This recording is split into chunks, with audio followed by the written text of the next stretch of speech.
بسم الله الرحمن الرحیم. ګرانو کتونکو اوریدونکو، عربستان مومند ته کیمرامین اسدالله هجران سره تاسو په خدمت کې حاضر. سلامونه مې قبول کړئ. نن موږ سره په بل ډیوه کې ملمد عزیز ملنګ صافی او دوی نه یو څو کلامونه اورو د بل ډیوې دپاره چې دوی موږ له سره وړي دي او کوم کلام راته اوري، شعرونه دي، کلامونه دي، غزلې دي، څه شی دي. نو انتظار یې ورته عزیز ملنګ صاحب تاسو خپل تعارف هم وکړئ، بیا موږ ته تاسو څه منتخب کړي هغه راته ووایئ. مننه. زه خو د قندهارو سره تعلق ساتم، په قوم باندې صافی یم. عزیز مې نوم دی او ملنګ مې تخلص دی. او زه به ته یو دوه شعرونه ویم د غزل نه مخکې. وایي وړوکي چڼې مین سر وخوړو، ستا ته به مړي مین سر وخوړو، او سحر ماښام به په دې ټال زنګېدو، په دغه پړي مین سر وخوړو.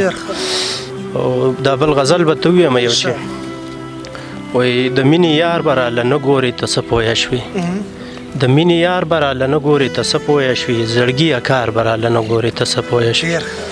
او بلا مینې تېرېستلي په دروغجنو وعدو، بلا مینې تېرېستلي په دروغجنو وعدو، دا انتظار به راله نه ګورې ته څه پویه شوې. او مننه. وایي ما خو د هیچا پروا کړې نه د خپله کوم، ما خو د هیچا پروا کړې نه د خپله کوم، د خان بېګار به راله نه ګورې ته څه پویه شوې. مننه. او پرې مین شوی وم یو ښکلي یېرولې ومه، پرې مین شوی وم یو ښکلي یېرولې یمه، بیا حسندار به راله نه ګورې ته څه پویه شوې. مننه. وایي دواړه دې پورې غر ته ځو چې د زړه حال بیان کړو، دواړه دې پورې غر ته ځو چې د زړه حال بیان کړو، ګریوان په لار به راله نه ګورې ته څه پویه شوې. مننه. وینو خوړلې ونه یم په قد مې مه تېروځه، وینو خوړلې ونه یم په قد مې مه تېروځه، زړګی بیمار به راله نه ګورې ته څه پویه شوې. مننه.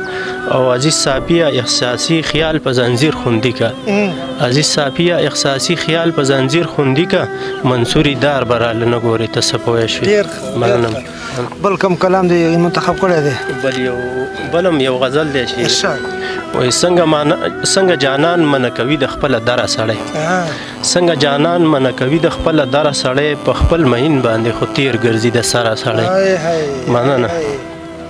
وایي څنګه جانان منع کوي د خپله دره سړی، په خپل مهین باندې خو تیر ګرځي د سره سړی. او موږ ته به خپل نیکه تعلیم و هنر سبق راښودو، موږ ته به خپل نیکه تعلیم و هنر سبق راښودو، بیا په دیړیو پسې ګرځي بې هنره سړی. مننه. ریباره ورشه ورته وایه ستا مین ښه نه دی، ریباره ورشه ورته وایه ستا مین ښه نه دی، په کټ کې پروت دی راوتی نه شي د وره سړی. ډېره مننه. او اسلامي ورور دی که لویږ ځمکه یې لاندې کړله، اسلامي ورور دی که لویږ ځمکه یې لاندې کړله، دنیا لالچ باندې څوک نه وجني کافره سړی. مننه. او پښتونولي کوه چې لاس چاله د مینې ورکړي، پښتونولي کوه چې لاس چاله د مینې ورکړي، دغه یاري شوله یاري پالي په نره سړی. ډېره مننه.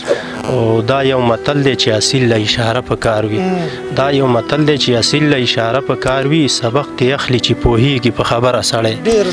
مننه. او دا چې زبیرګي کوي د خپل بدن علاج دپاره، دا چې زبیرګي کوي د خپل بدن علاج دپاره، ما ته ښکارېږي را پرېوتی دی د غره سړی.